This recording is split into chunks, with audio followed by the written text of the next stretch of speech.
ನಮಸ್ಕಾರ ವೀಕ್ಷಕರೇ, ಅಶ್ವಜ್ಯೋತಿಷ್ಯ ಕಾರ್ಯಕ್ರಮಕ್ಕೆ ನಿಮಗೆಲ್ಲ ಆದರದ ಸ್ವಾಗತ. ನಾನು ಪಲ್ಲವಿ ಭಟ್. ವೀಕ್ಷಕರೇ, ಎಂದಿನಂತೆ ಇವತ್ತಿನ ಕಾರ್ಯಕ್ರಮದಲ್ಲಿ ಪಂಚಾಂಗ ಭವಿಷ್ಯ, ರಾಶಿ ಭವಿಷ್ಯಗಳ ಫಲಾಫಲ ಯಾವ ರೀತಿಯಾಗಿರುತ್ತೆ, ಹಾಗೆಯೇ ಧಾರ್ಮಿಕ ಚಿಂತನೆಗಳಿಗೆ ಸಂಬಂಧಪಟ್ಟಂತೆ ಸತ್ಯನಾರಾಯಣ ಪೂಜೆಯ ವಿಶೇಷತೆ ಮತ್ತೆ ಮಹತ್ವ ಏನು ಅನ್ನೋದರ ಬಗ್ಗೆ ಸಾಕಷ್ಟು ಮಾಹಿತಿಯನ್ನು ತಿಳಿಸಿಕೊಡೋದಕ್ಕೆ ಇವತ್ತಿನ ಕಾರ್ಯಕ್ರಮದಲ್ಲಿ ನಮ್ಮ ಜೊತೆಗೆ ಭಾಗಿಯಾಗ್ತಾ ಇದ್ದಾರೆ ಧಾರ್ಮಿಕ ಚಿಂತಕರಾದಂತಹ ಆಚಾರ್ಯ ಗುರೂಜಿಯವರು.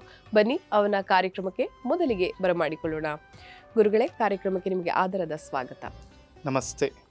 ಗುರುರ್ ಬ್ರಹ್ಮ ಗುರುರ್ ವಿಷ್ಣು ಗುರುದೇವೋ ಮಹೇಶ್ವರ, ಗುರು ಸಾಕ್ಷಾತ್ ಪರಬ್ರಹ್ಮ, ತಸ್ಮೈ ಶ್ರೀ ಗುರವೇ ನಮಃ. ಆಪದಾಮಪಹರ್ತಾರಂ ಧಾತಾರಂ ಸರ್ವಸಂಪದಾಂ ಲೋಕಾಭಿರಾಮಂ ಶ್ರೀರಾಮಂ ಭೂಯೋರ್ಭೂಯೋ ನಮಾಮ್ಯಹಂ. ಮನೋಜವನ್ ಮಾರುತತುಲ್ಯ ವೇಗಂ ಜಿತೇಂದ್ರಿಯಂ ಬುದ್ಧಿಮತಾನ್ ವರಿಷ್ಠಂ ವಾತಾತ್ಮಜನ್ ವಾನರಯೂಥ ಮುಖ್ಯಂ ಶ್ರೀರಾಮಧೂತಂ ಶಿರಸಾ ನಮಾಮಿ. ಈಶಾನ ಸರ್ವವಿದ್ಯಾನಾಂ ಈಶ್ವರತ್ ಸರ್ವಭೂತಾನಾಂ ಬ್ರಹ್ಮಾಧಿಪತಿರ್ ಬ್ರಹ್ಮಣೋಧಿಪತಿರ್ ಬ್ರಹ್ಮ ಶಿವೋ ಮೇ ಅಸ್ತು ಸದಾ ಶಿವೋಂ. ಜೈ ಶ್ರೀಮನ್ನಾರಾಯಣ. ಸರಿ ಗುರುಗಳೇ, ಈ ದಿನ ಬುಧವಾರದ ಪಂಚಾಂಗದ ವಿಶೇಷತೆಯನ್ನು ಮೊದಲಿಗೆ ತಿಳಿಸ್ಕೊಡಿ. ಎಂದಿನಂತೆ ಈ ದಿವಸವೂ ಕೂಡ ನಾವು ಪಂಚಾಂಗವನ್ನು ತಿಳಿದುಕೊಳ್ಳುವಂಥದ್ದು. ನೋಡಿ, ನಿತ್ಯವೂ ಕೂಡ ನಾವು ಪಂಚಾಂಗದ ವಿಶೇಷತೆ ಬಗ್ಗೆ ತಿಳಿಸ್ಕೊಡ್ತಾ ಬರ್ತಾ ಇದ್ದೀವಿ. ಅನಾದಿ ಕಾಲದಿಂದನೂ ನಮ್ಮ ಪೂರ್ವಜರಿಂದಲೂ ಕೂಡ ದಿನ ಭವಿಷ್ಯವನ್ನು ಹಾಗೆ ದಿನನಿತ್ಯದ ಪಂಚಾಂಗವನ್ನು ತಿಳಿದು ನಡೆಯುವುದು ಹಿಂದೆಯಿಂದ ಕೂಡ ನಮಗೆ ಬಂದಿರುವಂತಹ ವಾಡಿಕೆ ಆಗಿರೋದ್ರಿಂದ ಇವತ್ತಿನ ವಿಶೇಷವಾಗಿ ಇವತ್ತಿನ ತಿಥಿ, ವಾರ, ನಕ್ಷತ್ರ, ಸಂವತ್ಸರ ಎಲ್ಲವನ್ನು ಕೂಡ ತಿಳ್ಕೊಳ್ತಾ ದಿನವನ್ನು ಪ್ರಾರಂಭವನ್ನು ಮಾಡೋಣ. ನೋಡಿ, ಕ್ರೋಧಿನಾಮ ಸಂವತ್ಸರದ ವರ್ಷ ಋತು ಶ್ರಾವಣ ಮಾಸ, ಕೃಷ್ಣ ಪಕ್ಷ. ನೋಡಿ, ವಿಶೇಷವಾಗಿ ಈ ದಿವಸ ಕೃಷ್ಣ ಪಕ್ಷ ಇರುವಂಥದ್ದು, ಹಾಗೆ ದಶಮಿ ತಿಥಿ ಇರುವಂಥದ್ದು. ಕೃಷ್ಣ ಪಕ್ಷದ ದಶಮಿ ತಿಥಿಯಲ್ಲಿ ನಾವಿದ್ದೇವೆ. ಹಾಗೆ ಮೃಗಶಿರ ನಕ್ಷತ್ರ ಇವತ್ತಿನ ವಿಶೇಷ ಆಗಿರುತ್ತೆ. ಹಾಗೆ ವಜ್ರಕರ್ಣ, ವಣಿಜಕರ್ಣ, ವಜ್ರಯೋಗ. ವಿಶೇಷವಾಗಿ ನೋಡಿ, ಯೋಗ ಮತ್ತು ಕರ್ಣಗಳನ್ನು ಕೂಡ ತಿಳ್ಕೊಳ್ಳುವಂಥದ್ದು ತುಂಬ ವಿಶೇಷವಾಗಿರುತ್ತೆ. ಹಾಗಾಗಿ ವಜ್ರಯೋಗ, ವಣಿಜಕರ್ಣ ಇರುವಂಥದ್ದು. ಹಾಗೆ ರಾಹುಕಾಲ, ಗುಳಿಕ ಕಾಲ, ಯಮಗಂಡ ಕಾಲವನ್ನು ಕೂಡ ನಿತ್ಯವೂ ಕೂಡ ನಾವು ತಿಳಿದುಕೊಳ್ಳಲೇಬೇಕಾಗುತ್ತೆ. ಹಾಗಾಗಿ ಇವತ್ತಿನ ರಾಹುಕಾಲ 12 ಗಂಟೆ 21 ನಿಮಿಷದಿಂದ 1 ಗಂಟೆ 54 ನಿಮಿಷದವರೆಗೆ ರಾಹುಕಾಲ ಇರುವಂಥದ್ದು. ಹಾಗೆ ಯಮಗಂಡ ಕಾಲವನ್ನು ನೋಡಿದಾಗ 7 ಗಂಟೆ 42 ನಿಮಿಷದಿಂದ 9 ಗಂಟೆ 15 ನಿಮಿಷದವರೆಗೆ ಯಮಗಂಡ ಕಾಲವನ್ನು ನೋಡ್ಬೋದಾಗಿದೆ.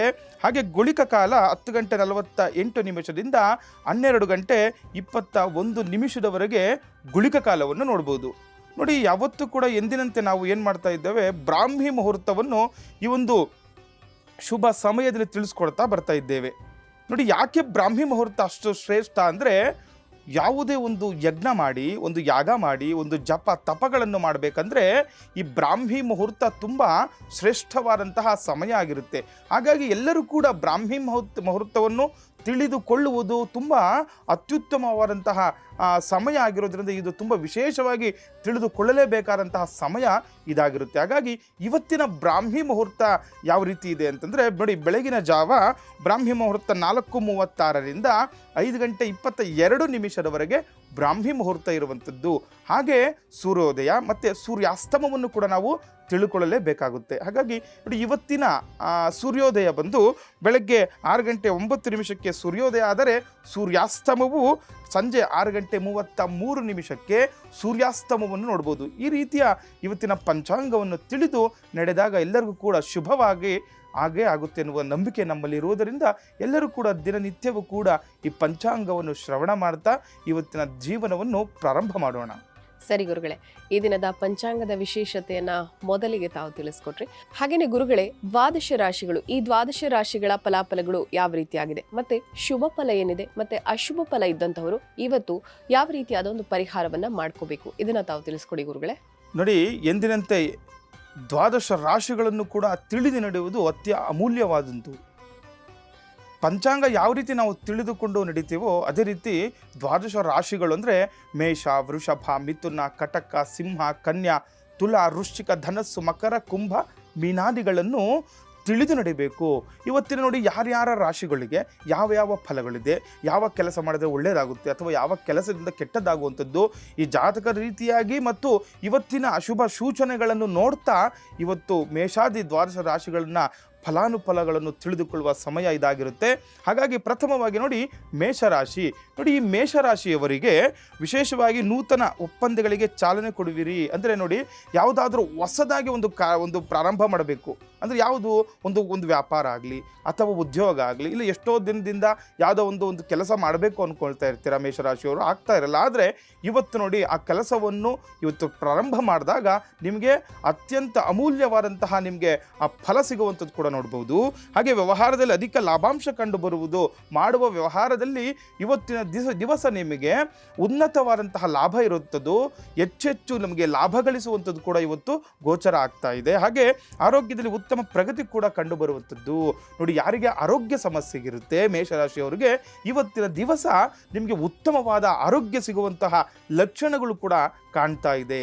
ಹಾಗೆ ವೃಷಭ ರಾಶಿ. ನೋಡಿ ಈ ವೃಷಭ ರಾಶಿಯವರಿಗೆ ಹಣಕಾಸು ವಿಷಯದಲ್ಲಿ ಜಾಗೃತಿಯಿಂದಿರಿ. ನೋಡಿ ವಿಶೇಷವಾಗಿ ಇವತ್ತು ವೃಷಭ ರಾಶಿಯವರು ಯಾವುದಾದ್ರೂ ಹಣಕಾಸಿನ ವ್ಯವಹಾರ ನೀವು ಮಾಡಬೇಕಂದ್ರೆ ಸ್ವಲ್ಪ ಯೋಚನೆ ಮಾಡಬೇಕಾಗುತ್ತೆ. ನೋಡಿ ಇವತ್ತು ಏನಾದರೂ ಹಣ ಕೊಡೋದಾಗಲಿ ಹಣ ತೆಗೆದುಕೊಳ್ಳೋದಾಗಲಿ ಮಾಡಿದ್ರೆ ಅದರಿಂದ ಅನಾನುಕೂಲಗಳಾಗುವಂಥದ್ದು. ಅದರಿಂದ ನೀವು ಜಾಗೃತಿಯಿಂದ ಮುಂದುವರೆದಾಗ ಇವತ್ತು ನಿಮಗೆ ಶುಭ ಫಲಗಳು ಕೂಡ ನಾವು ಇವತ್ತು ಕಾಣ್ಬೋದಾಗಿದೆ ವೃಷಭ ರಾಶಿಯವರಿಗೆ. ಹಾಗೆ ಆರೋಗ್ಯದ ಕಡೆ ಗಮನವಿರಲಿ. ನೋಡಿ ನಿಮಗೆ ಏನಾದರೂ ಆರೋಗ್ಯ ಸಮಸ್ಯೆ ಇತ್ತಾ ಅದ್ರ ಕಡೆ ಇವತ್ತು ನೀವು ಗಮನ ಕೊಡಲೇಬೇಕಾಗುತ್ತೆ. ಬೇರೆ ಎಷ್ಟೇ ಕೆಲಸಗಳಿದ್ರೂ ಕೂಡ ನಿಮ್ಮ ಆರೋಗ್ಯದ ಕಡೆ ನೋಡಿ ನೀವೇ ಗಮನ ಕೊಡಬೇಕು, ಬೇರೆ ಯಾರಾದ್ರೂ ಸಾಧ್ಯ ಇರಲ್ಲ. ಹಾಗಾಗಿ ಯಾವುದನ್ನು ಏನಾದರೂ ವೈದ್ಯರ ಬಳಿ ಹೋಗಬೇಕು ಅಂದ್ಕೊಂಡಿದ್ರೆ ಇವತ್ತು ಹೋಗಿ ನಿಮಗೆ ಅನುಕೂಲ ಆಗುವ ಲಕ್ಷಣಗಳು ಕೂಡ ಕಾಣ್ತಾ ಇದೆ. ಹಾಗೆ ಸಣ್ಣ ಪುಟ್ಟ ವಿಷಯಗಳಿಗೆ ತಲೆ ಕೆಡಿಸಿಕೊಳ್ಳುವ ಅವಶ್ಯಕತೆ ಇರುವುದಿಲ್ಲ. ಏನಾದರೂ ಸಣ್ಣ ಪುಟ್ಟ ವಿಷಯಗಳು ಆರೋಗ್ಯದ ರೀತಿಯನ್ನಾಗಲಿ ಅಥವಾ ಮನೆಗಳಲ್ಲಿ ಆಗಲಿ ವ್ಯಾಪಾರ ಉದ್ಯೋಗ ಸ್ಥಳಗಳಲ್ಲಿ ಏನಾದರೂ ಕಿರಿಕಿರಿ ಅನುಭವಿಸಿದ್ರೆ ಅವಕ್ಕೇನು ತಲೆ ಕೆಡಿಸ್ಕೋಬೇಡಿ. ಇವತ್ತಿನ ದಿವಸ ಈ ರೀತಿ ಇರುವುದರಿಂದ ನೀವು ತಿಳಿದು ನಡೆದಾಗ ನಿಮಗೆ ಅನುಕೂಲ ಆಗುವಂಥದ್ದು. ಕುಲದೇವರ ಪ್ರಾರ್ಥನೆಯೊಂದಿಗೆ ಈ ದಿನವನ್ನು ಪ್ರಾರಂಭ ಮಾಡಿ ನಿಮಗೆ ಅನುಕೂಲ ಆಗುವಂಥದ್ದು ವೃಷಭ ರಾಶಿಯವರಿಗೆ. ಹಾಗೆ ಮಿಥುನ ರಾಶಿ. ನೋಡಿ ಮಿಥುನ ರಾಶಿಯವರಿಗೆ ಹಳೆಯ ಗೆಳೆಯರ ಭೇಟಿ ಸಂಭವ. ನೋಡಿ ಯಾರ್ಯಾರು ಮಿಥುನ ರಾಶಿಯವರು ಇರ್ತೀರಾ ತುಂಬ ದಿನದಿಂದ ಹಳೆಯ ಅಂದರೆ ನಿಮಗೆ ಈ ಕ್ಲಾಸ್ಮೇಟ್ಸ್ಗಳಾಗ್ಬೋದು ಅಥವಾ ಹೈಸ್ಕೂಲಲ್ಲಿ ಓದಿರ್ತೀರಾ ಅಥವಾ ಇಲ್ಲ ಬೇರೆ ಎಲ್ಲೋ ಗೆಳೆಯರಾಗಿರ್ತಾರೆ, ಇಲ್ಲ ಊರಿನವರಾಗಿರ್ಬೋದು. ಇಂಥ ಯಾರೇ ಆಗಲಿ ಕೂಡ ಇವತ್ತು ನಿಮಗೆ ಅವರು ಭೇಟಿಯಾಗುವ ಸಂಭವ ಕೂಡ ಹೆಚ್ಚಾಗಿರುತ್ತದೆ. ಹಾಗೆ ಕಳೆದು ಹೋದ ದಿನಗಳ ಸವಿ ನೆನಪುಗಳು ಮೆಲುಕು ಆಗುವ ಸಂದರ್ಭ ಕೂಡ ಇದಾಗಿರುತ್ತೆ. ನೋಡಿ ಹಳೆಯ ಗೆಳೆಯರ ಭೇಟಿ ಆಯ್ತು ಅಂದರೆ ಎಷ್ಟು ನಮಗೆ ಸಂತೋಷದ ವಾತಾವರಣ ಇರುತ್ತೆ, ಎಷ್ಟು ಸಂಭ್ರಮದಿಂದ ಇರ್ತೀವಿ. ನಮಗೆ ನೋಡಿ ನಮ್ಗೆ ಎಷ್ಟೇ ಕಷ್ಟ ಇದ್ದರೂ ಕೂಡ ಒಬ್ಬ ಹಳೆಯ ಗೆಳೆಯ ನಮ್ಮ ಹತ್ರ ಸಿಕ್ಕಿದ್ರೆ ಅದು ಎಷ್ಟು ನಮಗೆ ಆ ಸಂತೋಷ ಆಗುವಂಥದ್ದು. ಆ ಹಳೆಯ ನೆನಪುಗಳನ್ನು ನಾವು ಮೆಲುಕು ಹಾಕಿ ಅದರಿಂದ ನಮಗೆ ಆ ದಿನನೇ ನಮಗೆ ಸಂಭ್ರಮದ ದಿನ, ಆ ಸಂಭ್ರಮದ ವಾತಾವರಣ ಸೃಷ್ಟಿಯಾಗುವಂಥದ್ದು ಕೂಡ ಇವತ್ತು ನಿಮಗೆ ಇರುವಂಥದ್ದು ಮಿಥುನ ರಾಶಿಯವರಿಗೆ. ಹಾಗೆ ನೂತನ ಕಾರ್ಯವನ್ನು ಮಾಡಲು ಆಲೋಚಿಸುವಿರಿ. ನೋಡಿ ಏನಾದರೂ ಈಗ ಹೊಸದಾಗಿ ಒಂದು ಕೆಲಸನೋ ಕಾರ್ಯನೋ ಮಾಡಬೇಕು ಅಂದ್ಕೊಂಡಿದ್ರೆ ಇವತ್ತು ಆಲೋಚನೆ ಮಾಡ್ಬೋದು. ಅದರಿಂದ ನಿಮಗೆ ಅನುಕೂಲ ಆಗುವಂಥದ್ದು. ಯಾವುದೇ ಹೊಸದಾಗಿ ಕೆಲಸ ಮಾಡಬೇಕು ಅಂದ್ಕೊಂಡಿದ್ರೆ ಇವತ್ತು ಮುನ್ನುಗ್ಗಿ ಮಾಡಿ ನಿಮಗೆ ಅನುಕೂಲ ಆಗುವಂಥದ್ದು ಕೂಡ ನಾವು ಮಿಥುನ ರಾಶಿಯವರಿಗೆ ನೋಡ್ಬೋದಾಗಿದೆ. ಹಾಗೆ ಕಟಕ ರಾಶಿ. ಅಂದುಕೊಂಡ ಕಾರ್ಯದಲ್ಲಿ ಪದೇ ಪದೇ ಹಿನ್ನಡೆ ಉಂಟಾಗುವಂಥದ್ದು. ನೋಡಿ ಕಟಕ ರಾಶಿಯವ್ರಿಗೆ ಈ ದಿವಸ ಏನೋ ತುಂಬ ದಿವಸದಿಂದ ಅನ್ಕೊತಾ ಇರ್ತಾರೆ ಕೆಲಸಗಳು, ಅಥವಾ ಇವತ್ತೇ ಆಗಲಿ ಏನೋ ಇವತ್ತು ಮಾಡಿಬಿಡೋಣ ಏನೋ ಮಾಡಬೇಕು ಅಂತ ಕೆಲಸದಲ್ಲಿ ಮುನ್ನುಗ್ತೀರಾ, ಆದರೆ ಹಿನ್ನಡೆ ಉಂಟಾಗುತ್ತೆ ನಿಮಗೆ ಇವತ್ತು. ಅದರಿಂದ ಹಿನ್ನಡೆ ಕಾಣ್ತಾ ಇದೆ. ಹಾಗಾಗಿ ಅದರಿಂದ ನೋಡಿಕೊಂಡು ನೀವು ಕೆಲಸ ಮಾಡಿದಾಗ ಅನುಕೂಲ ಆಗುವಂಥದ್ದು. ಹಾಗೆ ಸಿನಿಮಾ ರಂಗದಲ್ಲಿ ಹಣ ಹೂಡಿಕೆ ಮಾಡುವುದರಿಂದ ಹೆಚ್ಚು ಲಾಭ. ಯಾರ್ಯಾರು ಈ ಸಿನಿಮಾ ರಂಗದಲ್ಲಿ ಇರ್ತೀರಾ ಅದರಲ್ಲಿ ಹಣ ಹೂಡಿಕೆ ಮಾಡ್ತಾ ಇರ್ತೀರಾ, ಅವ್ರಿಗೇನು ಹೇಳ್ತಾರೆ ಪ್ರೊಡ್ಯೂಸರ್ಸ್ ಅಂತ ಎಲ್ಲ ಹೇಳ್ತಿರ್ತಾರಲ್ಲ, ಅವ್ರಿಗೆ ಏನಾದರೂ ಇವತ್ತು ಸಿನಿಮಾ ರಂಗದಲ್ಲಿ ನೀವು ಹೊಸದಾಗಿ ಏನೋ ಒಂದು ಪ್ರಾಜೆಕ್ಟ್ ನೀವು ಮಾಡ್ಕೋಬೇಕು ಅಂದ್ಕೊಂಡಿದ್ರೆ ಇವತ್ತು ನಿಮಗೆ ತುಂಬ ಲಾಭ ಆಗಿರುವಂತಹ ದಿನ ಇವತ್ತು ನಿಮಗೆ ಕಟಕ ರಾಶಿಯವರಿಗೆ ಆಗಿರುತ್ತೆ. ಹಾಗೆ ವಿವಿಧ ಮೂಲಗಳಿಂದ ಹಣವನ್ನು ಕೊಡಿಸುವುದು, ಅಂದರೆ ಹೊಸದಾಗಿ ವಿವಿಧ ಮೂಲಗಳಿಂದ ನಿಮಗೆ ಹಣ ಬರುವ ಸಂಭವ ಕೂಡ ಹೆಚ್ಚಾಗಿರುತ್ತೆ. ನೋಡಿ ಯಾವುದಾದ್ರೂ ಹೊಸದಾಗಿ ಇನ್ವೆಸ್ಟ್ಮೆಂಟ್ ಮಾಡ್ಬೇಕು ಅಂದ್ಕೊಂಡಿದ್ದೀರಾ ಈ ಸಿನಿಮಾ ರಂಗದವರು, ಇವತ್ತು ಯಾರಿದ್ದೀರಾ ನೀವು ಈ ಕಟಕ ರಾಶಿಯವರಿಗೆ ತುಂಬ ಅನುಕೂಲವಾದಂತಹ ದಿನ ಇವತ್ತಾಗಿರುತ್ತೆ. ಹಾಗಾಗಿ ಉತ್ತಮವಾದಂತಹ ನೋಡಿ ದಶಮಿ ದಿನ ಬುಧವಾರ ಬಂದಿರೋದು, ಶ್ರಾವಣ ಮಾಸ ತುಂಬ ಒಳ್ಳೆ ದಿನ ಆಗಿರುತ್ತೆ. ಯಾವುದೇ ಕೆಲಸ ಮಾಡಿ ದಿಗ್ವಿಜಯ ಆಗುತ್ತೆ ನಿಮಗೆ ಇವತ್ತು. ಹಾಗೆ ಸಿಂಹ ರಾಶಿ. ನೋಡಿ ನಿಮ್ಮ ವೃತ್ತಿಯಲ್ಲಿ ಪ್ರಗತಿ ಸಾಧಿಸುತ್ತೀರಿ. ಸಿಂಹರಾಶಿಯವರು ಮಾಡುವ ಕೆಲಸದಲ್ಲಿ ಕಾರ್ಯದಲ್ಲಿ ಇವತ್ತು ಪ್ರಗತಿ ಕಾಣುವಂಥದ್ದು. ನೋಡಿ ಹೇಳ್ತಾ ಇರ್ತೀರಾ ತುಂಬ ದಿನದಿಂದ ಕೆಲಸ ಏನೋ ಮಾಡ್ತಾ ಇರ್ತೀರಾ, ಅದರಲ್ಲಿ ಅಭಿವೃದ್ಧಿ ಆಗ್ತಾ ಇರಲ್ಲ ಅಂತ ಹೇಳ್ತಾ ಇರ್ತಾರೆ. ಈ ರೀತಿ ಇರುವ ಅಭಿವೃದ್ಧಿ ಆಗದಲೇ ಇರುವವರಿಗೆ ಸಿಂಹರಾಶಿಯವರಿಗೆ ಇವತ್ತು ನಿಮಗೆ ಅಭಿವೃದ್ಧಿಯ ಅನುಕೂಲ ಕೂಡ ಆಗುವಂಥದ್ದು. ಹಾಗೆ ಹಲವು ದಿನಗಳಿಂದ ಬಾಕಿ ಇರುವ ಕೆಲಸಗಳು ಇಂದು ಅಂತಿಮಗೊಳ್ಳುವಂಥದ್ದು. ನೋಡಿ ತುಂಬ ದಿವಸ ಕೆಲಸ ಆಗೇ ಇರಲ್ಲ, ಅದು ಎಷ್ಟೆಲ್ಲ ಕಷ್ಟಪಡ್ತಾ ಇರ್ತೀರಾ, ಏನೆಲ್ಲ ಮಾಡ್ತಾ ಇರ್ತೀರಾ, ಆದರೂ ಕೂಡ ಅದು ಕೆಲಸ ಆಗ್ತಾನೆ ಇರಲ್ಲ. ಆದರೆ ನೋಡಿ ಇವತ್ತು ನಿಮಗೆ ಅನುಕೂಲ ಆಗುವಂತಹ ವಾತಾವರಣ ಸೃಷ್ಟಿಯಾಗುತ್ತೆ, ಶುಭ ದಿನ ಆಗುತ್ತೆ ಇವತ್ತು. ಇವತ್ತು ಮಾಡುವ ಕೆಲಸ ಕಾರ್ಯಗಳು ಪೂರ್ಣಗೊಳ್ಳಲಿದೆ. ಯಾರಿಗೆ? ಸಿಂಹ ರಾಶಿಯವರಿಗೆ. ಹಾಗೆ ಆಧ್ಯಾತ್ಮಿಕ ವಿಚಾರಗಳಲ್ಲಿ ಹಿರಿಯರ ಬೆಂಬಲ ಸಹಕಾರ ದೊರೆಯುವಂಥದ್ದು. ಆಧ್ಯಾತ್ಮಿಕದಲ್ಲಿ ಯಾರ್ಯಾರು ಇರ್ತೀರಾ ಅವರಿಗೆ ಅನುಕೂಲ ಆಗುವಂಥದ್ದು. ಅಂದರೆ ಆಧ್ಯಾತ್ಮಿಕವಾಗಿ ನೋಡಿ, ಏನೋ ಒಂದು ದೇವಸ್ಥಾನ ಕಟ್ಟಬೇಕು ಅಂದ್ಕೊಂಡಿರ್ತೀರಾ, ಇಲ್ಲ ಯಾವುದೋ ಒಂದು ಪೂಜೆ ಪುನಸ್ಕಾರಗಳು ಮಾಡಿಸ್ಬೇಕು ಅಂದ್ಕೊಂಡಿರ್ತೀರಾ, ಅದು ಕೈಗೊಳ್ತಾನೆ ಇರಲ್ಲ. ಆದರೆ ಇವರು ಹಿರಿಯರ ಆಶೀರ್ವಾದದಿಂದ ಇವತ್ತು ನಿಮಗೆ ಅನುಕೂಲ ಆಗುತ್ತೆ. ಆ ಆಧ್ಯಾತ್ಮಿಕ ಚಿಂತನೆಯನ್ನು ಮಾಡಿದಾಗ ನಿಮಗೆ ಅನುಕೂಲ ಆಗುವಂಥದ್ದು ಕೂಡ ಇವತ್ತು ಸಿಂಹರಾಶಿಯವರಿಗೆ ನೋಡ್ಬೋದಾಗಿದೆ. ಹಾಗೆ ಕನ್ಯಾ ರಾಶಿ, ವ್ಯಾಪಾರ ವ್ಯವಹಾರದಲ್ಲಿ ಎಂದಿಗಿಂತ ಇಂದು ಹೆಚ್ಚಿನ ಲಾಭಾಂಶ ಕಂಡು ಬರುವಂಥದ್ದು. ನೋಡಿ, ವ್ಯಾಪಾರ ಅಥವಾ ವ್ಯವಹಾರ ಮಾಡ್ತಾ ಇರ್ತೀರಾ, ಈ ದಿವಸ ನಿಮ್ಗೆ ಏನಾಗುತ್ತೆ, ವಿಶೇಷವಾಗಿ ಇವತ್ತು ಹಣ ಲಾಭ ಆಗುವಂಥದ್ದು, ಅಪ್ರಾಪ್ತ ಲಕ್ಷ್ಮಿ ಪ್ರಾಪ್ತಿ ಆಗುವಂಥದ್ದು, ಆ ಪ್ರಾಪ್ತ ಲಕ್ಷ್ಮಿ ಚಿರಕಾಲ ನಿಮ್ಮ ಹತ್ರ ಸಂರಕ್ಷಣೆ ಆಗುವಂಥದ್ದು ಕೂಡ ಇವತ್ತು ನಿಮಗೆ ಅದೃಷ್ಟದ ದಿನ ಅಂತ ಕೂಡ ಇವತ್ತು ನಾವು ಹೇಳ್ಬೋದಾಗಿದೆ ಕನ್ಯಾ ರಾಶಿಯವರಿಗೆ. ಹಾಗೆ ವಿವಾಹ ಆಕಾಂಕ್ಷಿಗಳಿಗೆ ಇಂದು ಶುಭವಾರ್ತೆ ಸಿಗಲಿದೆ. ನೋಡಿ, ಅದೃಷ್ಟ ದಿನ ಅಂತ ಹೇಳಿದ್ದೀನಿ. ಇವತ್ತು ಯಾರು ವಿವಾಹ ಆಕಾಂಕ್ಷಿಗಳಿರ್ತೀರಾ, ಮದುವೆ ಆಗಬೇಕಾಗಿರುತ್ತೆ, ತುಂಬ ದಿನದಿಂದ ಅಡೆತಡೆಗಳು ಉಂಟಾಗ್ತಾ ಇರುತ್ತೆ, ಮುಂದೆ ದಾರಿ ಕಾಣಿಸ್ತಾ ಇರಲ್ಲ ಅಂಥವರಿಗೆ ಇವತ್ತು ತುಂಬ ವಿಶೇಷವಾದಂತಹ ದಿನ ಆಗುತ್ತೆ. ಇವತ್ತು ನಿಮಗೆ ವಿಶೇಷವಾಗಿ ಮದುವೆಗೆ ಸಂಬಂಧಪಟ್ಟಂತ ಮಾಹಿತಿ, ಒಂದು ಒಳ್ಳೆಯ ಶುಭವಾರ್ತೆ ನಿಮಗೆ ಸಿಗುವಂತಹ ಲಕ್ಷಣ ಕೂಡ ಹೆಚ್ಚಾಗಿರುವಂಥದ್ದು. ಹಾಗೆ ಮನೆಗೆ ಸಂಬಂಧಿಕರ ಆಗಮನವಾಗುವಂಥದ್ದು. ಹೊಸದಾಗಿ ಏನೋ ಸಂಬಂಧಿಕರು ಬರದಿದ್ರು ಕೂಡ ಇವತ್ತು ಯಾರೋ ಒಬ್ಬರು ಸಂಬಂಧಿಕರಿಂದ ಅನುಕೂಲ ಆಗುವಂಥದ್ದು ಕೂಡ ನೋಡಬಹುದು. ಹಾಗೆ ತುಲಾರಾಶಿ, ನೋಡಿ ವಿಶೇಷವಾಗಿ ತುಲಾರಾಶಿಯವರ ಬಗ್ಗೆ ವಿಶೇಷವಾಗಿ ಮಾತಾಡಬೇಕಾಗುತ್ತೆ. ಯಾಕಂದರೆ ನೋಡಿ, ಇವತ್ತು ದೊಡ್ಡ ದೊಡ್ಡ ಯೋಚನೆಗಳಿಗೆ ಕೈ ಹಾಕಿದರೆ ನೆಮ್ಮದಿ ಕಳೆದುಕೊಳ್ಳುವಂಥದ್ದು. ನೋಡಿ, ತುಲಾರಾಶಿಯವ್ರು ನಾವು ಯಾವತ್ತೂ ಕೂಡ ಹೇಳ್ತಿರ್ತೀವಿ ತುಂಬ ಬುದ್ಧಿಶಾಲಿಗಳು ಅಂತ. ಅಂದರೆ ಅವ್ರೇನೇ ಮಾಡಲಿ ಸ್ವಲ್ಪ ಲೆಕ್ಕಾಚಾರ ಹಾಕಿ ಮಾಡುವಂಥದ್ದು. ಆದರೆ ಇವತ್ತೇನಾದರೂ ದೊಡ್ಡ ದೊಡ್ಡ ವಿಚಾರಗಳಿಗೆ ಏನಾದರೂ ಕೈ ಹಾಕಿದ್ರೆ ಆ ಲೆಕ್ಕಾಚಾರ ಕೈ ತಪ್ಪೋಗುವಂತಹ ಲಕ್ಷಣಗಳು ಕಾಣ್ತಾ ಇದೆ ಈ ತುಲಾರಾಶಿಯವರಿಗೆ. ಹಾಗೆ ಇಂಜಿನಿಯರ್ಗಳಾಗಲಿ ಅಥವಾ ಮೆಡಿಕಲ್ ಕ್ಷೇತ್ರದವರ ಪ್ರತಿಭೆಗೆ ತಕ್ಕ ಪ್ರತಿಫಲ ದೊರಕುವಂಥದ್ದು. ಯಾರ್ಯಾರು ಇಂಜಿನಿಯರ್ಸ್ ಇರ್ತೀರಾ ಅಥವಾ ಈ ಮೆಡಿಕಲ್ಗಳಲ್ಲಿ ಯಾರ್ಯಾರು ಇರ್ತೀರಾ ಅವ್ರಿಗೆಲ್ಲ ಇವತ್ತು ನೋಡಿ ಏನೋ ಒಂದು ಒಳ್ಳೆ ಕೆಲಸ ಮಾಡ್ತಾ ಇರ್ತೀರ, ನಿಮಗೆ ಆ ಪ್ರತಿಭೆಗೆ ತಕ್ಕಂಥ ಪ್ರತಿಫಲ ದೊರಕ್ತಾ ಇರಲ್ಲ, ಸಿಗ್ತಾ ಇರಲ್ಲ ಅಂಥವ್ರಿಗೆಲ್ಲ ಇವತ್ತು ತುಲಾರಾಶಿಯವರಿಗೆ ತುಂಬ ಅನುಕೂಲವಾದಂತಹ ದಿನ ಆಗಿರುತ್ತೆ. ನೋಡಿ, ಮನೆದೇವರ ಪ್ರಾರ್ಥನೆಯೊಂದಿಗೆ ಈ ದಿನವನ್ನು ನೀವು ಪ್ರಾರಂಭ ಮಾಡಿದಾಗ ನಿಮಗೆ ತುಂಬ ಅನುಕೂಲ ಆಗುವಂತಹ ದಿನ ಇವತ್ತು ತುಲಾರಾಶಿಯವರಿಗೆ ಆಗಿರುತ್ತೆ. ಹಾಗೆ ವೃಶ್ಚಿಕ ರಾಶಿ, ಪ್ರಭಾವಿ ವ್ಯಕ್ತಿಗಳಿಂದ ಕೆಲಸ ಕಾರ್ಯಗಳಲ್ಲಿ ಅನುಕೂಲ, ಹಣಕಾಸಿನ ಸ್ಥಿತಿ ಉತ್ತಮವಾಗುವಂಥದ್ದು. ಅಂದರೆ ವೃಶ್ಚಿಕ ರಾಶಿಯವ್ರಿಗೆ ನೋಡಿ, ಪ್ರಭಾವಿ ವ್ಯಕ್ತಿಗಳಿಂದ ಯಾವುದೋ ಒಂದು ಕೆಲಸನೋ ಕಾರ್ಯನೋ ಆಗಬೇಕಾಗಿರುತ್ತೆ, ಅದು ಆಗ್ತಾ ಇರಲ್ಲ. ಆದರೆ ಈ ಪ್ರಭಾವಿ ವ್ಯಕ್ತಿಗಳಿಂದ ಅಂದರೆ ಈಗ ರಾಜಕಾರಣಿಗಳಾಗ್ಬೋದು, ಯಾವುದೋ ಒಂದು ಗೌರ್ಮೆಂಟ್ ಕೆಲಸದಲ್ಲಿ ಅಧಿಕಾರಿಗಳು ಆಗ್ಬೋದು, ಅವರಿಂದ ಇವತ್ತು ಅನುಕೂಲ ಆಗುವಂಥದ್ದು ನೋಡ್ಬೋದು. ಹಾಗೆ ಹಣಕಾಸಿನ ಸ್ಥಿತಿಯಲ್ಲಿ ಉತ್ತಮವಾಗಿರುವಂಥದ್ದು ಕೂಡ ವೃಶ್ಚಿಕ ರಾಶಿಯವರಿಗೆ ನೋಡ್ಬೋದಾಗಿದೆ. ಹಾಗೆ ಧನುರ್ರಾಶಿ, ನೋಡಿ ವಿಶೇಷವಾಗಿ ನೀವು ಅಂದುಕೊಂಡ ಕೆಲಸ ಕಾರ್ಯಗಳೆಲ್ಲವೂ ಸರಾಗವಾಗಿ ಸಾಗುವಂಥದ್ದು. ಧನುರಾಶಿಯವರಿಗೂ ಕೂಡ ತುಂಬ ಉತ್ತಮವಾದಂತಹ ದಿನ ಆಗಿರುತ್ತೆ. ಏನೇ ಕೆಲಸ ಅಂದ್ಕೊಳ್ಳಿ, ಇವತ್ತು ಆರಾಮಾಗಿ ಸರಾಗವಾಗಿ ನಡೆಸುವಂತಹ ಅವಕಾಶ ಕೂಡ ಇವತ್ತು ಹೆಚ್ಚಾಗಿರುತ್ತೆ. ಬೆಲೆ ಬಾಳುವ ವಸ್ತುಗಳನ್ನು ಕಳೆದುಕೊಳ್ಳುವ ಸಾಧ್ಯತೆ ಕೂಡ ಹೆಚ್ಚಾಗಿರುತ್ತೆ. ನೋಡಂಗಂತ ಏನಾದರೂ ಈ ಬೆಲೆ ಬಾಳುವ ವಸ್ತುಗಳನ್ನು ನೀವು ಏನಾದರೂ ಆಡಂಬರ ರೀತಿಯಲ್ಲಿ ಪ್ರದರ್ಶನ ಮಾಡಿದ್ರೆ ಅದರಿಂದ ಅನಾನುಕೂಲ ಆಗುವಂಥದ್ದು ಕೂಡ ಕಾಣ್ತಾ ಇದೆ. ಹಾಗೆ ಹಣಕಾಸಿನ ಸ್ಥಿತಿ ಸಾಧಾರಣ ಆಗಿರುವಂಥದ್ದು. ಏನಾದರೂ ಹಣಕಾಸಿನಲ್ಲಿ ತೊಂದರೆಗಳಾದರೂ ಕೂಡ ಇವತ್ತು ನಿಮಗೆ ಅನುಕೂಲ ಆಗುತ್ತೆ. ಹಾಗೆ ಮಕರ ರಾಶಿ, ರಾಜಕೀಯದಲ್ಲಿ ಇರುವಂತಹ ಈತ ಶತ್ರುಗಳ ಕಾಟ. ನೋಡಿ, ರಾಜಕೀಯರವರಿಗೆ ಯಾವತ್ತೂ ಕೂಡ ಇತರ ಶತ್ರುಗಳ ಕಾಟ ಇದ್ದೇ ಇರುತ್ತೆ. ಆದರೆ ಇವತ್ತು ನಿಮಗೆ ವಿಶೇಷವಾಗಿ ಮಕರ ರಾಶಿಯವರಿಗೆ ಅದರಿಂದ ಸ್ವಲ್ಪ ತೊಂದರೆಗಳು ಅನುಭವಿಸ್ತೀರಾ, ಅದರಿಂದ ನೋಡಿ ಮುನ್ನಡಿಬೇಕಾಗುತ್ತೆ.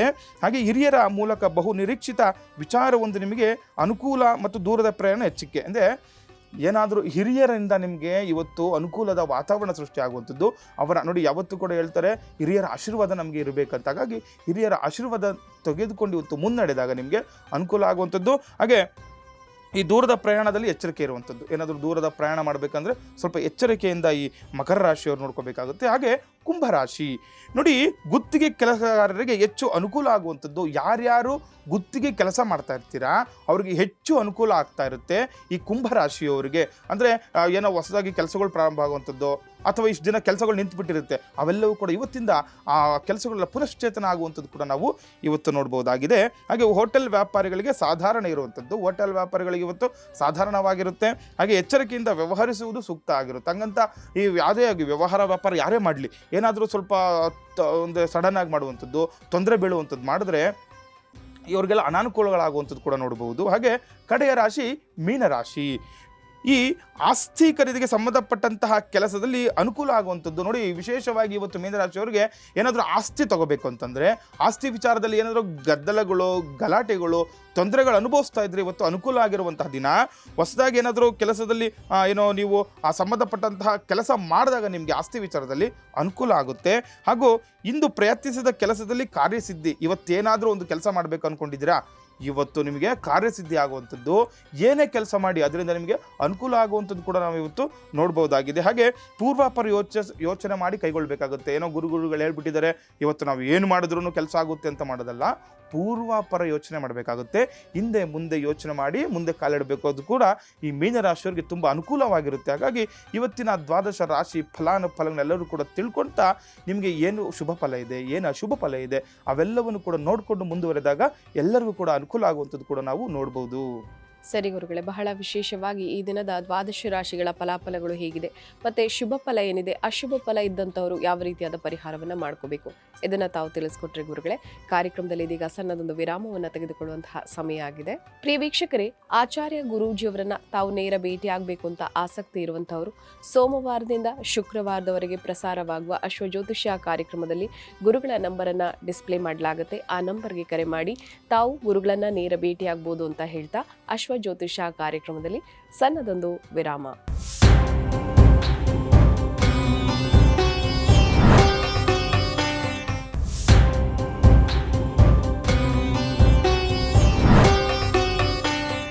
ವಿರಾಮದ ನಂತರ ಅಶ್ವಜ್ಯೋತಿಷ ಕಾರ್ಯಕ್ರಮಕ್ಕೆ ಮತ್ತೊಮ್ಮೆ ಸ್ವಾಗತ. ಗುರುಗಳೇ, ಸತ್ಯನಾರಾಯಣ ಪೂಜೆ ಅಂದ್ರೆ ಬಹಳ ವಿಶೇಷ. ಹಾಗಾಗಿ ಸತ್ಯನಾರಾಯಣ ಪೂಜೆಯ ವಿಶೇಷತೆ ಮತ್ತೆ ಮಹತ್ವ ಏನು ಅನ್ನೋದ್ರ ಬಗ್ಗೆ ಇವತ್ತು ತಿಳಿಸ್ಕೊಡಿ ಗುರುಗಳೇ. ನೋಡಿ, ಈ ಕಾಲಘಟ್ಟದಲ್ಲಿ ಸತ್ಯನಾರಾಯಣ ವ್ರತ ಅಂತ ಹೇಳುವಂಥದ್ದು ತುಂಬ ವಿಶೇಷವಾಗಿರುವಂತಹ ವ್ರತ ಆಗಿರುತ್ತೆ. ನೋಡಿ, ಒಂದು ಯಾವುದೇ ಒಂದು ಇದಾಗ್ಬೋದು, ಒಂದು ಬ್ರಾಹ್ಮಣ, ವೈಶ್ಯ, ಶೂದ್ರ, ಯಾವುದೇ ಜನಾಂಗದಲ್ಲಿ ತಗೊಳ್ಳಿ, ಯಾರು ಬೇಕಾದರೂ ಕೂಡ ಇದು ವಿಶೇಷವಾಗಿ ಯಾವುದೇ ರೀತಿ ಅಡೆತಡೆಗಳಿಲ್ಲದೆ ಏನು ಒಂದು ಭಯ ಇಲ್ಲದೇ ಮಾಡುವಂತಹ ವ್ರತ ಈ ಸತ್ಯನಾರಾಯಣ ವ್ರತ ಆಗಿರುವಂಥದ್ದು. ಹಾಗಾಗಿ ನೋಡಿ, ಎಲ್ಲರೂ ಕೂಡ ಅಷ್ಟೇ, ಈ ಈ 4 ವರ್ಣದವರಿದ್ದಾರೆ, ಎಲ್ಲರೂ ಕೂಡ ಮಾಡಿಸುವಂಥದ್ದು. ಬ್ರಾಹ್ಮಣ, ಕ್ಷತ್ರಿಯ, ವೈಶ್ಯ, ಶೂದ್ರ, ಈ 4 ವರ್ಣದವರಿಗೂ ಕೂಡ ವಿಶೇಷವಾದಂತಹ ವ್ರತ ಈ ಸತ್ಯನಾರಾಯಣ ವ್ರತ ಆಗಿರುತ್ತೆ. ಈ ಒಂದು ಕಾಲಮಾನದಲ್ಲಿ ಏನಾಗ್ಬಿಡುತ್ತೆ, ಎಲ್ಲರೂ ಜನಸಾಮಾನ್ಯರಿಗೂ ಕೂಡ ಮಾಡಲಿಕ್ಕೆ ಆಗುವಂತಹ ವ್ರತ ಅಂತಂದರೆ ಈ ಸತ್ಯನಾರಾಯಣ ವ್ರತ. ಹಾಗಾಗಿ ಇದ್ರ ಬಗ್ಗೆ ತಿಳ್ಕೊಂಡು ಮಾಡಿದಾಗ ತುಂಬ ಅನುಕೂಲ ಆಗುವಂಥದ್ದು, ವಿಶೇಷವಾಗಿ ಫಲಗಳನ್ನು ಪಡೆದುಕೊಳ್ಳುವಂಥದ್ದು ಇದೆಲ್ಲವೂ ಕೂಡ ಇರುತ್ತೆ. ಹಾಗಾಗಿ ನೋಡಿ, ಈ ದಿವಸ ನಾವು ಏನು ಮಾಡ್ತೀವಿ, ಇವತ್ತಿನ ಆ ಸತ್ಯನಾರಾಯಣ ವ್ರತದಿಂದ ಏನೇನು ಫಲಗಳಿದೆ ಮತ್ತು ಯಾವ ರೀತಿ ಇದಕ್ಕೆ ಆಚರಣೆ ಮಾಡೋಕ್ಕೆ ಏನೇನು ಕಾಲಘಟ್ಟ, ಯಾವ ರೀತಿ ಇದರ ಕ್ರಮ ಎಂತು, ಮತ್ತು ಇದರಿಂದ ಏನೇನೆಲ್ಲ ನಮಗೆ ಅನುಕೂಲಗಳಾಗುತ್ತೆ, ಏನೇನೆಲ್ಲ ಲಾಭಗಳಿದೆ, ಇವೆಲ್ಲವನ್ನು ಕೊಂಡು ತಿಳಿದು ನಾವೊಂದು ವ್ರತವನ್ನು ಆಚರಣೆ ಮಾಡಿದಾಗ ಅನುಕೂಲ ಆಗುವಂಥದ್ದು. ಹಾಗಾಗಿ ನೋಡಿ, ಮೊದಲಿಗೆ ಈ ವ್ರತ ಅನ್ನೋಂಥದ್ದು ಯಾವ ರೀತಿ ಬಂತು, ಯಾರಿಂದ ಈ ವ್ರತ ಪ್ರಾರಂಭ ಆಯಿತು ಅನ್ನೋದನ್ನ ತಿಳ್ಕೊಬೇಕಾಗುತ್ತೆ. ಮತ್ತು ಈ ವ್ರತದಲ್ಲಿ ಏನೇನೆಲ್ಲ ನಮಗೆ ಇಂಪಾರ್ಟೆಂಟ್ಸ್ ಏನೇನಿರುತ್ತೆ, ಅಂದರೆ ವಿಶೇಷತೆ ಏನೇನಿರುತ್ತೆ ಅನ್ನೋದು ತಿಳ್ಕೊಬೇಕಾಗುತ್ತೆ. ಹಾಗಾಗಿ ನೋಡಿ, ಈ ಒಂದು ಸತ್ಯನಾರಾಯಣ ವ್ರತವನ್ನು ಎಲ್ಲಿ ಆಚರಣೆ ಮಾಡಬೇಕು, ಯಾವಾಗ ಆಚರಣೆ ಮಾಡಬೇಕು, ಇವೆಲ್ಲವೂ ಕೂಡ ಆ ಕಥೆಯಲ್ಲೇ ಬರುವಂಥದ್ದು. ನೋಡಿ, ಹಾಗಾಗಿ ಹೇಳ್ತಾರೆ, ಇವು 5 ಅಧ್ಯಾಯಗಳುಳ್ಳಂತಹ ವಿಶೇಷವಾದ ಕಥೆ ಇರುತ್ತೆ. ಎಲ್ಲರೂ ಕೂಡ ಅದಕ್ಕೆ ಹೇಳ್ತಾರೆ ಗುರುಗಳೇ. ಕಥೆ ಅಂದ ತಕ್ಷಣ ಹೇಳೋದು, ಈಗ ಪೂಜೆನ ನೋಡಿಲ್ಲ ಅಂತಂದ್ರೂ ಪರವಾಗಿಲ್ಲ, ಕಥೆನ ಮಾತ್ರ ಕೇಳಲೇಬೇಕು ಅನ್ನೋಂಥದ್ದು ಇಲ್ಲಿ ಹೇಳ್ತಾರೆ. ಅದು ಯಾಕೆಷ್ಟು ಮಹತ್ವ ಕಥೆಗೆ ಅಂತ. ಹೌದೌದು. ನೋಡಿ, ನಾವೀಗ ಪೂಜೆ ಮಾಡ್ತಾ ಇರ್ತೀವಿ, ಒಂದು ಈಗ ಏನಾಗ್ಬಿಡುತ್ತೆ ಗೊತ್ತಾ, ಈ ಸತ್ಯನಾರಾಯಣ ವ್ರತ ಅನ್ನುವಂಥದ್ದು ಈ ಕೆಲವರು ಸಾಮಾನ್ಯವಾಗಿ ಇಟ್ಬಿಟ್ಟಿದ್ದಾರೆ ಗೃಹ ಪ್ರವೇಶದಲ್ಲಿ ಮಾಡಬೇಕು ಅಂತ. ಗೃಹ ಪ್ರವೇಶಕ್ಕೂ ಸತ್ಯನಾರಾಯಣಗೂ ಸಂಬಂಧ ಇಲ್ಲ. ಆದರೆ ಏನಂದರೆ ಆ ವ್ರತ ಮಾಡ್ಬೋದು. ಈಗ ಗೃಹ ಪ್ರವೇಶ ಮಾಡಿದಾರೆಲ್ಲ ಸತ್ಯನಾರಾಯಣ ವ್ರತ ಮಾಡಲೇಬೇಕು ಅಂತ ಏನಿಲ್ಲ. ಹೆಚ್ಚಿನವರು ಮಾಡಿಸ್ತಾರೆ. ಹೌದೌದು. ಈಗ ಅಪೇಕ್ಷೆಯಿಂದ ಮಾಡುವಂಥದ್ದು. ಅವ್ರಿಗೆ ಕೆಲವರಿಗೆ ಏನಾಗ್ಬಿಡುತ್ತೆ, ಕೆಲವರಿಗೆ ಗೊತ್ತಿರಲ್ಲ ಏನು ಪೂಜೆ ಮಾಡಿಸ್ಬೇಕು, ಏನೋ ಗೊತ್ತಿರಲ್ಲ. ಈ ಗೃಹ ಪ್ರವೇಶ ಇರುತ್ತೆ, ಎಲ್ಲರೂ ಬಂದಿರ್ತಾರಲ್ಲ, ಎಲ್ಲರೂ ಬಂದಾಗ ಒಂದು ಸತ್ಯನಾರಾಯಣ ವ್ರತ ಮಾಡಿದ್ರೆ ಎಲ್ಲರಿಗೂ ಅನುಕೂಲ ಆಗಲಿ ಅಂತ ಮಾಡಿಸುವಂಥದ್ದು. ಇದರಿಂದ ತಪ್ಪೇನಿಲ್ಲ, ಆದರೆ ಮಾಡಿಸ್ಬೋದು. ನಾವು ಪೂಜೆ ಮಾಡ್ಬೇಕಾದ್ರೆ ಏನು ಮಾಡ್ತೀವಿ ನೋಡಿ, ನಾವು ಬೆಳಗ್ಗೆಯಿಂದನೂ ಗೃಹ ಪ್ರವೇಶಾದಿಗಳನ್ನು, ಗಂಗೆ ಪೂಜೆ, ಗೋಪೂಜೆ, ದ್ವಾರ ಪೂಜೆ ಇತ್ಯಾದಿ ಎಲ್ಲ ಪೂಜೆಗಳು, ಹೋಮ ಹವನಾದಿಗಳೆಲ್ಲ ಮುಗಿಸಿದ ನಂತರ ಆ ಸತ್ಯನಾರಾಯಣ ವ್ರತ ಪ್ರಾರಂಭ ಆಗುವಂಥದ್ದು. ಆ ವ್ರತದ ಮಹತ್ವ ಕೂಡ ನಾನು ಹೇಳ್ತಾ ಬರ್ತೀನಿ. ಮತ್ತು ನಾವು ಈ ಕಥೆಗೆ ನೀವು ಕೇಳಿದ್ರಿ, ಕಥೆ ಯಾಕೆ ಅಷ್ಟು ಶ್ರೇಷ್ಠ ಅಂತ.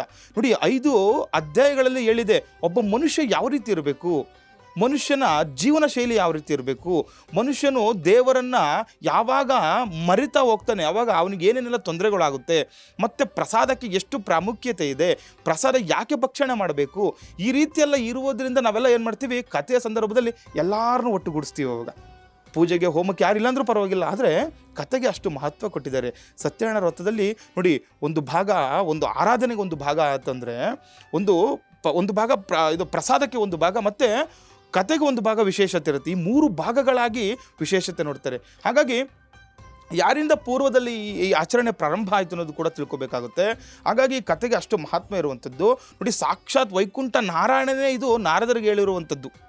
ನೋಡಿ, ಯಾರೋ ಬೇರೆ ಎಲ್ಲೋ ಯಾವುದೋ ಒಂದು ಗ್ರಂಥದಲ್ಲೋ ಏನೋ ಅದು ಬಂದಿರೋವಂಥದ್ದಲ್ಲ. ಸಾಕ್ಷಾತ್ ವೈಕುಂಠ ವಾಸಿಯಾದ ನಾರಾಯಣನೇ ನಾರದ ಮಹರ್ಷಿಗೆ ಹೇಳಿರೋದು. ಯಾವ ರೀತಿ ನೋಡಿ, ಈಗ ನಾರದರು ಸಮಸ್ತ ಲೋಕಗಳನ್ನು ಸುತ್ತಾ ಇರ್ತಾರೆ ಭುವನ ಭಂಡಾರದಲ್ಲಿ. ನಾವು ಮೊನ್ನೆ ಒಂದು ಸರಿ ಹೇಳಿದ್ವಿ, ಅತಳ ವಿತಳ ಸುತಳ ತಳ ರಸಾತಳ ಮಹಾತಳ ಪಾತಾಳ, ಮತ್ತು ಭೂಲೋಕ, ಭೂವರ್ಲೋಕ, ಸುವರ್ಲೋಕ, ಮಹರ್ಲೋಕ, ಜನರ್ಲೋಕ, ತಪರ್ಲೋಕ, ಸತ್ಯಲೋಕ, ಈ 14 ಲೋಕಗಳನ್ನು ಕೂಡ ಸುತ್ತುವರಿಯುವಂಥವ್ರು ಯಾರಂದರೆ ಈ ನಾರದ ಮಹರ್ಷಿ. ಅವ್ರೇನು ಮಾಡ್ತಾರೆ, ಒಂದು ಕಾಲದಲ್ಲಿ ಬರ್ತಾರೆ, ಭೂಲೋಕದಲ್ಲಿ ಬರ್ತಾರೆ. ಇಲ್ಲಿ ಏನಾಗ್ಬಿಡುತ್ತೆ, ತುಂಬ ಜನಗಳು ಅನೇಕ ಯೋನಿಗಳಲ್ಲಿ ಉದ್ಭವಿಸುವಂಥವ್ರು ತುಂಬ ಕಷ್ಟಪಡ್ತಾ ಇರ್ತಾರೆ. ಮತ್ತು ಏನಾಗ್ಬಿಡುತ್ತೆ, ಯಾವುದೇ ಒಂದು ಪ್ರಾಣಿ ತಗೊಳ್ಳಿ, ಒಂದು ಮನುಷ್ಯ ತಗೊಳ್ಳಿ, ಒಂದು ಜಲಚರಗಳು ತಗೊಳ್ಳಿ, ಒಂದು ಪಕ್ಷಿಗಳು ತಗೊಳ್ಳಿ, ಎಲ್ಲರಿಗೂ ಕೂಡ ಒಂದಲ್ಲ ಒಂದು ರೀತಿಯಾಗಿ ತುಂಬ ಕಷ್ಟಗಳು, ನೋವುಗಳು ಅನುಭವಿಸ್ತಾ ಇರ್ತಾರಂತೆ. ಇದೆಲ್ಲ ನೋಡಿದ ನಾರದರು ಏನು ಮಾಡ್ತಾರೆ, ವೈಕುಂಠ ಲೋಕವನ್ನು ತಲುಪುವಂಥದ್ದು ಹೋಗ್ತಾರಂತೆ. ಅವರು ಅಲ್ಲಿ ಆ ಭಗವಂತ ಶುಭ್ರ ವರ್ಣವುಳ್ಳವನಾಗಿಯೂ 4 ತೋಳುಗಳವನಾಗಿಯೂ ಇರುವ ಕಮಲಾಪತಿಯನ್ನು ಕಂಡು, ಅಂದರೆ ಆ ಒಂದು ಲಕ್ಷ್ಮೀನಾರಾಯಣ ಸಮೇತವಾಗಿ ಯಾವ ರೀತಿ ಇರ್ತಾರೆ, ಒಂದು ಹಾಲ ಕಡಲಿನಲ್ಲಿ ಯಾವ ರೀತಿ ಆ ಒಂದು ಭಗವಂತ ಪವಡಿಸಿರ್ತಾನೆ, ಇದನ್ನೆಲ್ಲ ವರ್ಣನೆ ಮಾಡ್ತಾರೆ ಅಂತ ಹೋಗ್ಬಿಟ್ಟು. ಈ ರೀತಿ ವರ್ಣನೆ ಮಾಡುವ ಸಂದರ್ಭದಲ್ಲಿ ಆ ನಾರದರು ಕೇಳ್ತಾರೆ, ನಾರದ ಏನಕ್ಕೋಸ್ಕರ, ಏನು ನಿನ್ಗೆ ಅಪೇಕ್ಷೆ ಏನಿದೆ, ಏನಕ್ಕೋಸ್ಕರ ಬಂದಿರೋದು ಅಂತ ಕೇಳಿದಾಗ ನಾರದರು ಹೇಳ್ತಾರೆ, ಭಗವಂತ ಈ ಒಂದು ಭೂಲೋಕದಲ್ಲಿ ತಮ್ಮ ಪೂರ್ವಾರ್ಜಿತ ಕರ್ಮ ಫಲಗಳಿಂದ, ನೋಡಿ ಪೂರ್ವಾರ್ಜಿತ ಕರ್ಮ ಫಲಗಳಂತಂದರೆ ಹೇಳ್ತಾ ಇರ್ತಾರೆ ನೋಡಿ, ನಾವು ಇವಾಗ ಹೇಳ್ತಾರೆ ಯಾಕೆ ತಪ್ಪು ಮಾಡಬಾರ್ದು, ಕೆಟ್ಟದ್ದು ಬಯಸಬಾರ್ದು, ಕೆಟ್ಟದ್ದು ಮಾಡಬಾರ್ದು. ಇದನ್ನು ಏನು ಕೇಳ್ತಾರೆ ಅಂತಂದರೆ, ನಾವು ಈ ಜನ್ಮದಲ್ಲಿ ಮಾಡಿದ ಪಾಪಗಳು ಮುಂದಿನ ಜನ್ಮಕ್ಕೆ ಬರುತ್ತೆ ಅಂತ ಶಾಸ್ತ್ರ. ಹಾಗಾಗಿ ಇದ್ರ ಕಥೆಯಲ್ಲಿ ಹೇಳುತ್ತೆ ಪೂರ್ವಾರ್ಜಿತ ಕರ್ಮ ಫಲಗಳು ಅಂತ. ಪೂರ್ವಾರ್ಜಿತ ಕರ್ಮ, ತಮ್ಮ ಪೂರ್ವಾರ್ಜಿತ ಕರ್ಮ ಫಲಗಳಿಂದ ಕಷ್ಟಪಡುತ್ತಿರುವವರನ್ನು ನೋಡಿ. ಈಗ ಎಲ್ಲ ನಾವೆಲ್ಲ ಅಷ್ಟೇ, ನಮಗೆ ನೋಡಿ ಒಂದು ಮಕ್ಕಳಾಗಬೇಕಂದ್ರೆ ನಮಗೆ ಪೂರ್ವ ಜನ್ಮದ ಸುಕೃತ ಇರಬೇಕು. ಹೇಳ್ತಾರಲ್ವ, ಋಣಾನುಬಂಧ ರೂಪೇಣ ಪಶು ಪತ್ನಿ ಸುತಾಲಯ ಅಂತ.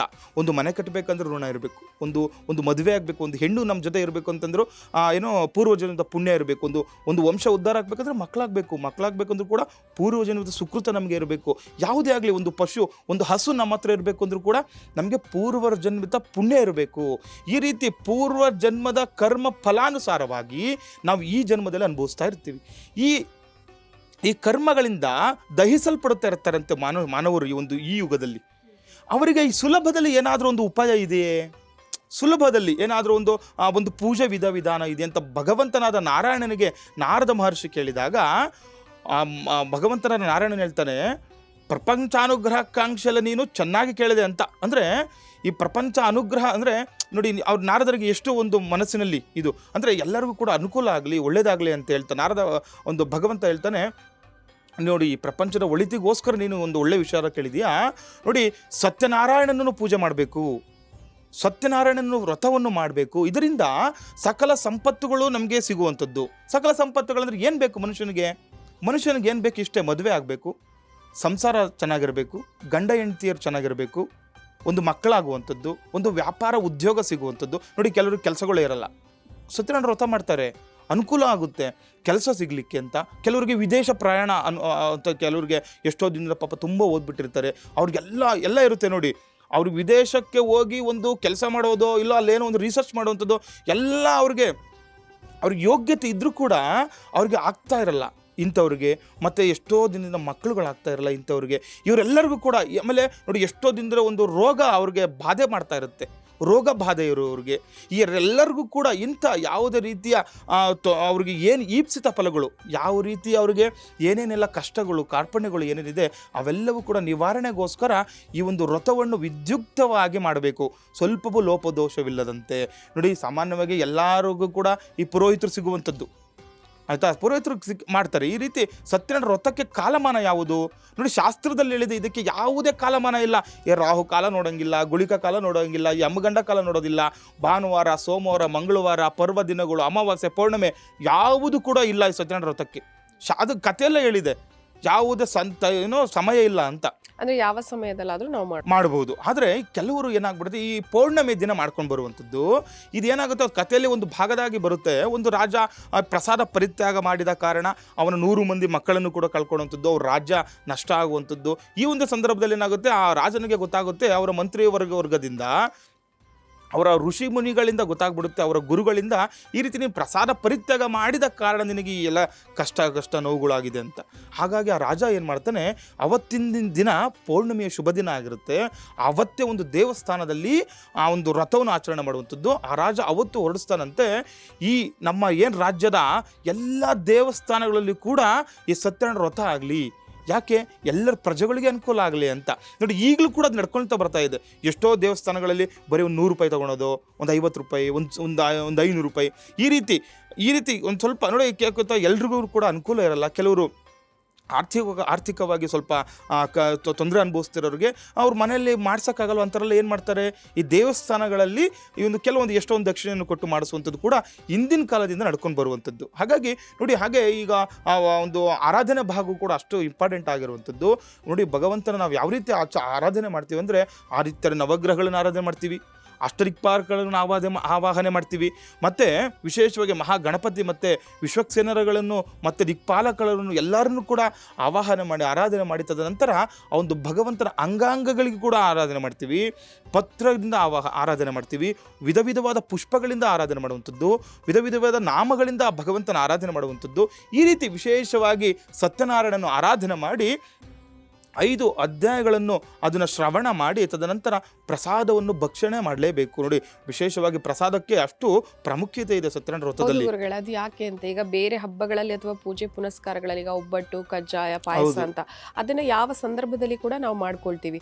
ಆದ್ರೆ ಈ ಒಂದು ಪೂಜೆಯ ವಿಶೇಷ ಮಹತ್ವ ಜೊತೆಗೆ ಈ ಪ್ರಸಾದ ಯಾಕೆಷ್ಟು ಮಹತ್ವ ನೋಡಿ, ಅದು ಸತ್ಯನಾರಾಯಣ ಪ್ರಸಾದ ಅಂತಾನೆ ಫೇಮಸ್ ಆಗ್ಬಿಟ್ಟಿದೆ ಎಲ್ಲ ಕಡೆ. ಆ ಸಜ್ಜಿಗೆ ಮಾಡುವಂಥದ್ದು ಅಂದ್ರೆ ಈ ಕೇಸರಿ ಭತ್ ರೀತಿಯಲ್ಲಿ ಮಾಡುವಂಥದ್ದು. ಹಾಗಾಗಿ ಆ ಕೇಸರಿ ಹಾಕಲ್ಲ ಆ ಸಜ್ಜಿಗೆಗೆ, ಅದು ಅಷ್ಟು ಶ್ರೇಷ್ಠ ಆ ಒಂದು ಭಗವಂತನಿಗಾಗಿರುತ್ತೆ. ಹಾಗಾಗಿ ಆ ಪ್ರಸಾದವನ್ನು ಯಾರು ಭಕ್ಷಣೆ ಮಾಡ್ತಾರೆ ಅವ್ರಿಗೂ ಕೂಡ ಈಪ್ಸಿತ ಫಲಗಳು ಇದೆಲ್ಲ ಸಿಗುವಂಥದ್ದು. ಹಾಗಾಗಿ ಈ ಸತ್ಯನಾರಾಯಣ ವ್ರತದಲ್ಲಿ ಈ ರೀತಿ ಆ ಪ್ರಸಾದವನ್ನು ಕೂಡ ಅಷ್ಟು ಪ್ರಾಮುಖ್ಯತೆ ಆಗಿರುತ್ತೆ. ಕಥೆಗಳನ್ನು ಕೇಳಿ ಸತ್ಯನಾರಾಯಣ ವ್ರತವನ್ನು ಮಾಡಿ, ನಿಮ್ಮ ಕೈಲಿ ಆಗಲ್ವಾ, ಯಾವ್ದಾದ್ರು ದೇವಸ್ಥಾನಗಳಲ್ಲಿ ಮಾಡ್ತಾ ಇರ್ತಾರೆ, ಅಂಥ ದೇವಸ್ಥಾನಗಳಿಗೆ ಹೋಗಿ ಆ ಭಗವಂತನ ಕೃಪೆಗೆ ಎಲ್ಲರೂ ಕೂಡ ಪಾತ್ರರಾಗಿ ಅಂತ ಹೇಳ್ತಾ, ಇವತ್ತು ವಿಶೇಷವಾಗಿ ಸತ್ಯನಾರಾಯಣ ವ್ರತ ಆ ಮಹಾತ್ಮ ಎಲ್ಲರಿಗೂ ಕೂಡ ತಿಳ್ಕೊಳ್ಳಿ ಅಂತ ಹೇಳ್ತಾ, ಆ ಬಂದು ಭಗವಂತ ಸತ್ಯನಾರಾಯಣ ಸ್ವಾಮಿ ಎಲ್ಲರಿಗೂ ಕೂಡ ಅನುಗ್ರಹ ನೀಡಲಿ, ಎಲ್ಲರಿಗೂ ಈಪ್ಸಿತ ಫಲಗಳನ್ನು ಲಭಿಸಲಿ ಅಂತ ಹೇಳ್ತಾ ವಿಶೇಷವಾಗಿ ಇವತ್ತು ಪ್ರಾರ್ಥನೆ ಮಾಡೋಣ.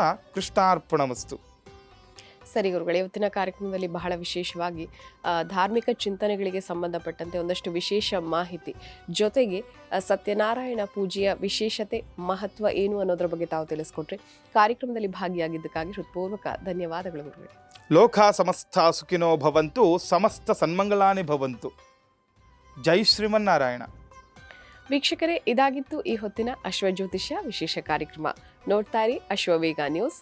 ನಮಸ್ಕಾರ.